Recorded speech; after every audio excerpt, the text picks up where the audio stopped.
ಏನು ಅವ್ನು ಲ್ಯಾಂಗ್ವೇಜು, ಆ ಸ್ಲ್ಯಾಂಗ್ ಲ್ಯಾಂಗ್ವೇಜ್ ಇವ್ನು ಹೀರೋ ಅಂತಾರೆ ಯಾರಾದರೂ.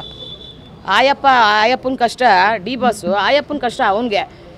ಇವನು ಅವ್ರ ಹತ್ರ ಅವ್ರ ಮುಂದೆ ಚಾಲೆಂಜಾಗಿ ನಿಂತ್ಕೊತಾನ. ಅವರು ಪ್ರಥಮ ಅವ್ರು ಹೇಳ್ತಾರೆ ನೀವು ಯಾರೋ ಅವ್ರಿಗೆ ಗೊತ್ತೇ ಇರಲಿಲ್ಲ, ನಿಮ್ಮ ಹುಡುಗರು ಬಂದ್ಬಿಟ್ಟು ಅವ್ರು ಅಡ್ಡ ಹಾಕ್ಕೊಂಡು ಮೇಡಮ್ ಕೈ ಬನ್ನಿ ನಮಗೆ ದಬ್ಬಾಳಿಕೆ ಮಾಡೋದು ಅಂತ ಹೇಳ್ತಾರೆ. ನೀವು ಯಾರೋ ಗೊತ್ತೇ ಇರಲಿಲ್ಲ, ನೀವೇ ಕರೆಸಿದ್ದು ಅವ್ರನ್ನ ಅಂತ ಅವ್ರಿಗೆ ಹೇಳ್ತಾರೆ. ನನಗೇನು ಸರ್ ಅವನಿಂದ ನನಗೇನಾಗಬೇಕು? ನನ್ನ ಮನೆಗೆ ಊಟ ಹಾಕ್ತಾನ, ಬಟ್ಟೆ ಕೊಡ್ತಾನ? ಹೇಳ್ರಿ ಸರ್.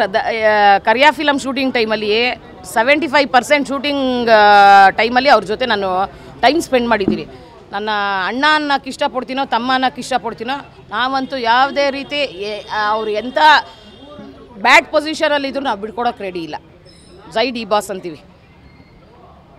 ಯಾಕೆ ಪ್ರಥಮ ಅವರು ಈ ಥರ ಕ್ರಿಯೇಟ್ ಮಾಡ್ತಿದ್ದಾರೆ? ಅದೇ ಸರ್, ಪಬ್ಲಿಸಿಟಿ ಬೇಕಲ್ಲ. ಆಮೇಲೆ ಹೇಳಿದ್ನಲ್ಲ, ಅವನೇನೋ ಒಂದು ಮೀಡಿಯಲ್ಲಿ ನೋಡಿದೆ, ಸಿದ್ದರಾಮಯ್ಯ ಅವ್ರಿಗೆ ಹೇಳ್ಬಿಟ್ಟು ಈ ರೌಡಿಗಳಿಗೆಲ್ಲ 1,000 ರೂಪಾಯಿ ಕೊಡಿಸ್ಬಿಡಿ ಅಂತ. ನಮಗಲ್ಲ, ಇವನಿಗೆ ಕರ್ಕೊಂಡೋಗಿ ಮೆಂಟಲ್ ಹಾಸ್ಪಿಟ್ಲಿಗೆ ಹಾಕ್ಬಿಟ್ರೆ 2,000 ರೂಪಾಯಿ ಕೊಡ್ತಾರೆ.